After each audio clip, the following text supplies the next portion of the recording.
అవుతా ఉన్నాయి. వాళ్ళ పరిస్థితి ఎట్లున్నదంటే నడి సముద్రంలో నిల్చొని దూపకేడ్చినట్టున్నది. ఖజానా నింపేది వాళ్ళే, కానీ రూపాయి జీతం తీసుకునేటువంటి ఒక పరిస్థితి కూడా ఈరోజు లేకుండా పోయింది.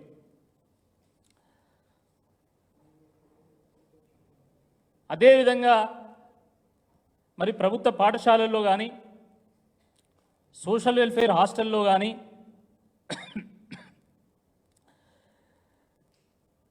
మోడల్ స్కూల్లో కానీ ఈరోజు మధ్యాహ్న భోజన పథకం యొక్క సిబ్బంది పరిస్థితి చాలా దారుణంగా ఉన్నది.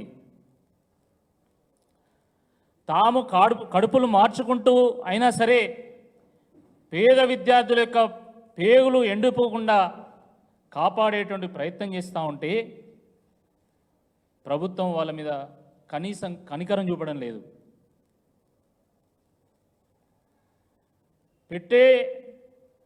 పెట్టే చేయికి ఆసర లేకపోతే తినే కడుపుకు కూడా తృప్తి ఉండదు. కానీ దుర్మార్గం ఏంటంటే 7-8 నెలల నుండి కనీసం వాళ్ళకి జీతాలు ప్రభుత్వం ఇప్పటి వరకు చెల్లించడం లేదు. వాళ్ళకి ఇచ్చే జీతం ఎంతయా అంటే 2,000-3,000 రూపాయలు. మధ్యాహ్న భోజన సిబ్బందికి ఇచ్చే జీతం ఎంత అంటే 2,000 రూపాయలు 3,000 రూపాయలు. ఆ 2,000 రూపాయలు 3,000 రూపాయలు ఇచ్చేటువంటి పరిస్థితి కూడా ఈరోజు రాష్ట్రంలో లేదా? ఇంత దుర్మార్గమా? ఎంత అవుతుందండి వాళ్ళకి చెల్లించడానికి? ఎంత ఖర్చు అవుతుంది? 5-10 కోట్లు కూడా కావు. కానీ 8 నెలల నుండి చిల్లి గవ్వ కూడా వాళ్ళకి చెల్లించడం లేదు. ఈరోజు ప్రాథమిక పాఠశాలల్లో ఉన్నటువంటి విద్యార్థులకు మధ్యాహ్న భోజనం మీద ఖర్చు పెట్టేది 5 రూపాయలు, హై స్కూల్లో పిల్లలకు ఖర్చు పెట్టేది 7 రూపాయలు. ఈ 5 రూపాయలతోని 7 రూపాయలతోని వాళ్ళు అన్ని సరుకులు కొని వాళ్ళు భోజనం వండి ప్రతిరోజు ఒక లీవ్ కూడా తీసుకోకుండా వాళ్ళు ప్రతిరోజు అక్కడ వంటలు వండి పిల్లలకు భోజనం పెట్టాలి. కానీ చివరికి ఏమవుతుందంటే వాళ్ళ ఇంటికి పోయి వాళ్ళు కడుపులు మార్చుకోవాలి. ఇది వాస్తవ పరిస్థితి. ప్రభుత్వం చెల్లించేది ఒక కోడిగుడ్డుకు 5 రూపాయలు. కానీ వాస్తవానికి ఈరోజు కిరాణం పోతే ఎక్కడన్నా 5 రూపాయలకు వస్తున్నాయి కోడిగుడ్డు? మినిమం హోల్సేల్ ధరనే ఈరోజు 6 రూపాయలు ఉన్నది, రిటైల్ ధర 6.5-7 రూపాయలు ఉన్నది. అటువంటి దగ్గర 5 రూపాయలు చెల్లించుకుంటూ ఈరోజు వాళ్ళ కనీస జీతం కూడా చెల్లించకపోతే వాళ్ళు ఎట్లా బతకాలి? వాళ్ళ పిల్లలు ఎట్లా బతకాలి? వాళ్ళ పిల్లలు పాఠశాలకు పోతుంటే పుస్తకాలు ఎట్లా కొనియాలి? వీళ్ళు కనీస సోయి ఉండాలి. అదేవిధంగా మోడల్ స్కూళ్ళలో ఉన్నటువంటి టీచర్స్ సంగతి అయితే ఇంకా ఘోరంగా ఉన్నది. 9 నెలల నుండి వాళ్ళకి జీతాలు, ఈ నెల జీతం 8 నెలల నుండి ఈ నెల జీతం వచ్చే నెల ఇస్తూ ఉన్నారు. 9 జిల్లాల్లో ఉన్నటువంటి మోడల్ స్కూల్ టీచర్లకైతే ఇప్పటికి జీతాలు రాలేదు. సిద్దిపేట, సిరిసిల్ల, నిజామాబాద్, సంగారెడ్డి, రంగారెడ్డి, వికారాబాద్, వనపర్తి, పెద్దపల్లి ఈ జిల్లాలు ఇప్పటివరకు జీతాలు కూడా రాలేదు. ప్రతి నెల కూడా ఒక నెల జీతం పెండింగ్ పెడుతూ వస్తున్నారు. ఉదాహరణకి జనవరి నెల జీతము ఫిబ్రవరి 16వ తేదీ ఇచ్చిండు, ఫిబ్రవరి నెల జీతము మార్చి 27వ తేదీ ఇచ్చిండు, మార్చి నెల జీతం ఏప్రిల్ 6వ తేదీ ఇచ్చిండు, ఏప్రిల్ నెల జీతం మే 9వ తేదీని ఇచ్చిండు, మే నెల జీతం జూన్ 11వ తేదీని ఇచ్చిండు. ఇక మళ్ళీ మీరు 1వ తారీఖు మేము జీతం ఇస్తున్నామని చెప్పుకోవడానికి కొంచెమన్నా మీరు ఆలోచన చేయాలి. కొంతమందికి మాత్రమే ఈరోజు 5వ తారీఖు లోపు జీతాలు వస్తున్నాయి. అనేక మందికి మళ్ళీ 8వ తేదీ, 10వ తేదీ, 15వ తేదీ కూడా జీతం ఇస్తున్నారు. కొంతమందికి అయితే ఈ నెల జీతం ఇంకో నెల ఇస్తున్నారు. కొంతమందికి అయితే 7 నెలల నుంచి 8 నెలల నుంచి అసలు జీతాలే లేవు. ఎస్సీ ఎస్టీ హాస్టల్లో, బీసీ హాస్టల్లో ఉండేటువంటి అవుట్ సోర్సింగ్ సిబ్బంది యొక్క పరిస్థితి దయనీయంగా ఉన్నది. 8 నెలల నుంచి చిల్లి గవ్వ ఇప్పటివరకు చెల్లించలే ప్రభుత్వం. మరి దాని సంగతి ఏందో ఒకసారి ప్రభుత్వం ఆలోచించాల్సిందిగా ఈ సందర్భంగా నేను కోరుతా ఉన్నాను. ప్రైవేటు వాళ్ళు శ్రమ దోపిడీ చేస్తే సరే అది జరుగుతున్నదే అని చెప్పేసి మనం అనుకోవచ్చు. కానీ ప్రభుత్వమే శ్రమ దోపిడీ చేస్తూ ఉంటే దీని గురించి తప్పకుండా అందరం కూడా ఆలోచించాల్సినటువంటి అవసరం ఉన్నది. కనీస వేతనము చెల్లించాల్సినటువంటి బాధ్యత ప్రభుత్వం మీద ఉంటుందండి. కానీ మధ్యాహ్నం భోజనం వండించుకొని వందల మంది విద్యార్థులకు 3,000 రూపాయలు చెల్లిస్తూ ఈరోజు కనీస వేతన చట్టాన్ని కూడా ఈరోజు విస్మరించి తుంగలో దొక్కినటువంటి ప్రభుత్వం మరి ఈ ప్రభుత్వం కాదా అని చెప్పి ఈ సందర్భంగా మేము అడుగుతా ఉన్నాము. మరి అదేవిధంగా జూనియర్ కళాశాలల్లో ఉన్నటువంటి 1,654 మంది అధ్యాపకులు వాళ్ళు మా నెల జీతము 28,000 నుండి 42,000కు పెంచాలని చెప్పేసి వాళ్ళు ధర్నాలు చేస్తూ ఉన్నారు. డిగ్రీ కళాశాలల్లో ఉన్నటువంటి 527 మంది అధ్యాపకులు వాళ్ళు కూడా మా జీతాలు 28,000 నుంచి 50,000కు పెంచాలని చెప్పేసి వాళ్ళు డిమాండ్ చేస్తూ వాళ్ళు ధర్నాలు చేస్తూ ఉన్నారు. ఆశా వర్కర్ల సంగతి మనకు తెలిసిందే. గతంలో వాళ్ళకు 1వ తారీఖు 2వ తారీఖు జీతాలు వచ్చేటి, కానీ ఈరోజు ఆశా వర్కర్లకు 20వ తేదీ జీతం వస్తున్నది. 20వ తేదీ మాకు జీతం సరైనటువంటి సమయంలో చెల్లించాలి. అదేవిధంగా మరి కాంగ్రెస్ ప్రభుత్వం ఇచ్చినటువంటి హామీ నెల జీతం 18,000కు పెంచాలనేటువంటి హామీ ఏదైతుందో దాన్ని కూడా నెరవేర్చాలని చెప్పేసి ఇటీవలనే వాళ్ళు కోటిలో కమిషనర్ కార్యాలయం ముందు వాళ్ళు ధర్నా చేయడం కూడా జరిగింది. తర్వాత కమిషనర్ గారు వచ్చి స్వయంగా వారే వచ్చి మేము 18,000 రూపాయల మీ వేతనం హామీని మేము నెరవేరుస్తామని చెప్పేసి వాళ్ళు మాట ఇచ్చిన తర్వాత మాత్రమే మరి వాళ్ళు ఆ సమ్మెను విరమించాలనే వాస్తవాన్ని కూడా గ్రహించాల్సిందే ఈ సందర్భంగా నేను గుర్తు చేస్తా ఉన్నాను. ప్రభుత్వం ఆలోచించాలా. ముఖ్యంగా చిరు ఉద్యోగులంటే వాళ్ళకు ఎందుకు ఇంత చిన్న చూపు ఒకసారి ఆలోచించుకోవాలి. గ్రామ పంచాయతీ సిబ్బంది, ఎస్సీ ఎస్టీ హాస్టల్లో ఉన్నటువంటి అవుట్సోర్సింగ్ సిబ్బంది, మధ్యాహ్న భోజన పథకం సిబ్బంది లేదా ఆశా వర్కర్లు వీళ్ళు చిరు ఉద్యోగులండి. 5,000, 10,000, 8,000, 12,000 రూపాయలు జీతం తీసుకునేటువంటి వాళ్ళ జీతాలు మీరు నెలలు ఆపితే వాళ్ళు ఎట్లా బతకాలి, వాళ్ళ పిల్లలు ఎట్లా బతకాలి, ఒక్కసారి కనీసం ఆలోచన ఉండాలి కదా అని చెప్పి ఈ సందర్భంగా మేము గుర్తు చేస్తూ ఉన్నాము. మరి ముఖ్యమంత్రి గారికి పాలన మీద పట్టు లేదు. అడ్మినిస్ట్రేషన్ అంటే ఏందో తెలియదు. మంత్రులకైతే వాళ్ళ శాఖల బాధ్యతలు కూడా తెలియదు. కనీసం ఇప్పుడైనా వాళ్ళు మరి ప్రభుత్వ ఉద్యోగుల గురించి ఆలోచించాలి.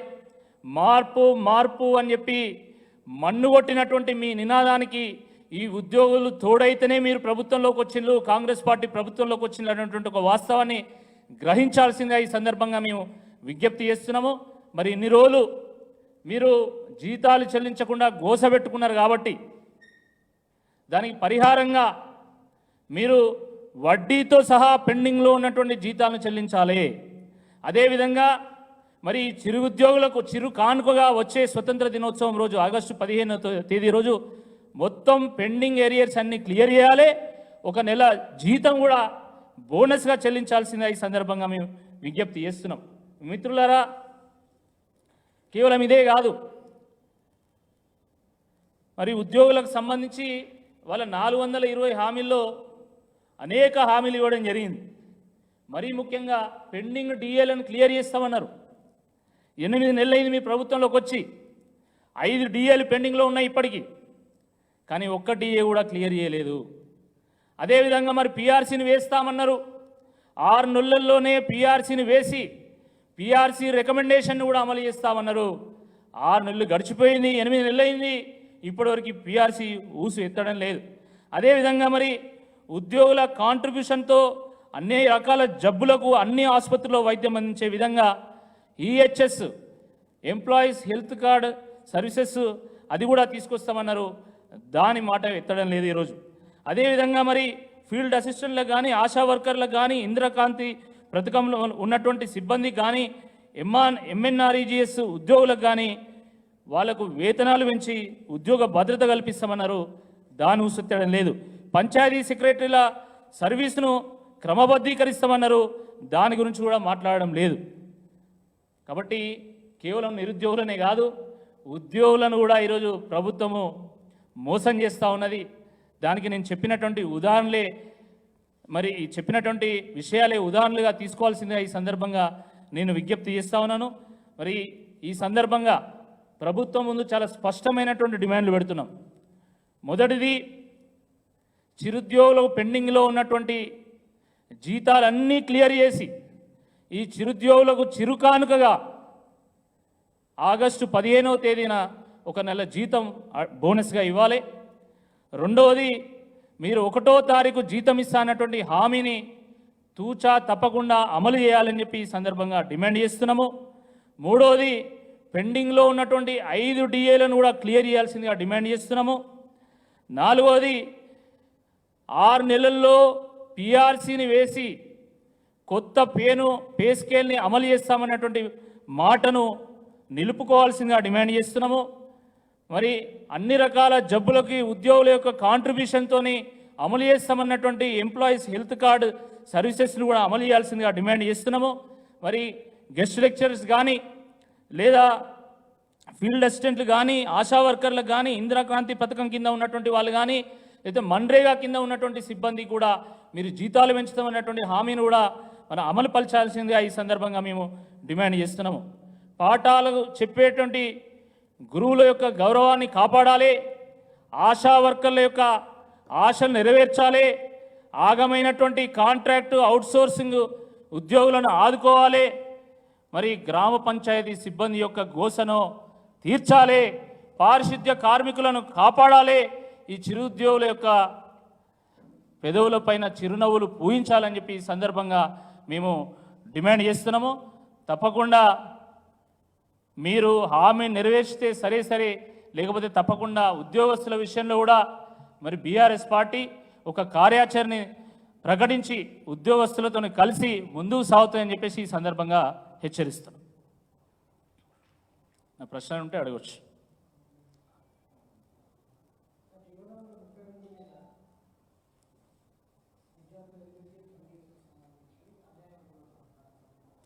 నిన్ననే హరీష్ రావు చాలా స్పష్టంగా వారు చెప్పడం జరిగింది.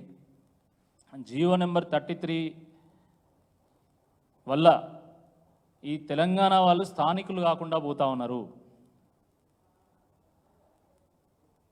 మెడికల్ సీట్ల విషయంలో తెలంగాణ విద్యార్థులకు మెడికల్ యాస్పిరెంట్స్కి అన్యాయం జరుగుతుందని చెప్పేసి వారు చాలా స్పష్టంగా చెప్పడం జరిగింది. పాత పద్ధతి ఏదైతుందో దాన్ని మీరు అమలు చేస్తే బాగుంటుంది. జియో 33 ప్రకారం ఇప్పుడు 4 ఏళ్ళలో ఇక్కడ 2 ఏళ్ళు చదవకపోతే అంటే ఇక్కడ ఇంటర్మీడియట్ ఇక్కడ చదవకుండా వేరే దగ్గర చదువుకుంటే వాళ్ళు అన్యాయం అయిపోతారు కదా. స్థానికేతరులకు అవకాశాలు ఎక్కువ ఉంటాయి, స్థానికులకేమో అవకాశాలు సన్నగిలుతాయి. ఇటువంటి విధానం సరైనటువంటిది కాదని చెప్పి ఈ సందర్భంగా మేము మళ్ళొక్కసారి మేము ప్రభుత్వానికి విజ్ఞప్తి చేస్తున్నాము. మరి జియో నెంబర్ 33 విషయంలో మీరు తప్పకుండా పునరాలోచన చేయాలా, దాన్ని రద్దు చేసుకోవాలా, దాన్ని సవరణ చేసి స్థానికులకు న్యాయం చేయాల్సిందిగా డిమాండ్ చేస్తున్నాం. జియో 46 విషయంలో కూడా ఇట్లనే సరే అప్పుడు ఉన్నటువంటి అధికారుల యొక్క తప్పుడు సమాచారం వలన లేకపోతే మరి ఇతర కారణాల వలన మనం జియో 46 రిలీజ్ చేయడం జరిగింది. దాని తర్వాత ఇక్కడున్నటువంటి గ్రామీణ జాబ్ యాస్పిరెంట్స్కి అన్యాయం జరుగుతున్నది కాబట్టి దాన్ని సవరించాలని చెప్పేసి ఆ యాస్పిరెంట్సే స్వయంగా వచ్చి కోరిళ్ళు. కాంగ్రెస్ పార్టీ కూడా హామీ ఇచ్చింది, కానీ ఆ హామీని ఇప్పటివరకు నెరవేర్చడం లేదు. నిన్న 7వ తారీఖు కూడా కోర్టులో హియరింగ్ ఉండే జియో 46 సంబంధించి. నిన్న కూడా అడ్వకేట్ జనరల్ రాలేదు. చరిత్రలో 26 సార్లు వాయిదా పడ్డటువంటి కేసు బహుశా ఎక్కడ ఉండదేమో నాకు తెలిసి ఇంత షార్ట్ పీరియడ్లో. మామూలుగా మాకు ధర్నాలు లేకపోతే రాస్తారోకల కేసులు ఉంటాయి, ఆ కేసులు 3 నెలలకో 6 నెలలకో వాయిదా వేస్తారు. కానీ జియో 46 కేసు విషయంలో వారానికో 10 రోజులకో వాయిదా వేస్తున్నారు. ఎందుకు? పాపం అక్కడ ఉన్నటువంటి న్యాయమూర్తులకు కూడా వీళ్ళకి అన్యాయం జరిగింది, వీళ్ళకి న్యాయం చేయాలని చెప్పేసి ఆలోచన ఉన్నది. కానీ దుర్మార్గం ఏంటంటే ప్రభుత్వం మాత్రం వాళ్ళ నోట్లో మట్టి కొట్టాలనే ఆలోచన చేస్తున్నది తప్ప వాళ్ళకి న్యాయం చేయాలనే ఆలోచన చేయడం లేదు. అడ్వకేట్ జనరల్ ఎవరి ఇన్స్ట్రక్షన్ ప్రకారం నడుచుకుంటారండి? ప్రభుత్వం యొక్క ఇన్స్ట్రక్షన్ ప్రకారం నడుచుకుంటారు. కానీ ఈరోజు చేస్తున్నది ఏంది? స్వయంగా ప్రభుత్వమే వాళ్ళ నోట్లో మట్టి కొట్టాలి, వాళ్ళను మోసం చేయాలనేటువంటి ఒక దురుద్దేశంతో వాళ్ళను అడ్వకేట్ జనరల్ను మరి కోర్టుకు హాజరు కాకుండా చేస్తూ ఉన్నారు. మళ్ళీ 19వ తారీఖు వాయిదా పడ్డది. వాయిదాల మీద వాయిదా. ఇది చాలా దుర్మార్గము. జియో 46ని ఏ విధంగానైతే సవరించాలని మేము కోరుతున్నామో అట్లనే జియో 33ని కూడా తప్పకుండా సవరించాలి. ఈ దేశంలో చట్టాలని మారుస్తున్నాము, రాజ్యాంగాన్ని మారుస్తున్నాము, రాజ్యాంగంలో ఉన్నటువంటి పీఠికలను కూడా సవరించడము. అలాంటిది ఒక జియోని సవరించడం ప్రభుత్వాలకు పెద్ద లెక్క కాదు. మీకు ఫుల్ మ్యాండేట్ ఉంది కాబట్టి ఆ మ్యాండేట్ని వినియోగించుకొని జియో 46ని సవరించాలి, అదేవిధంగా జియో 33ని కూడా సవరించాల్సిందే ఈ సందర్భంగా మేము డిమాండ్ చేస్తున్నాం. Thank you.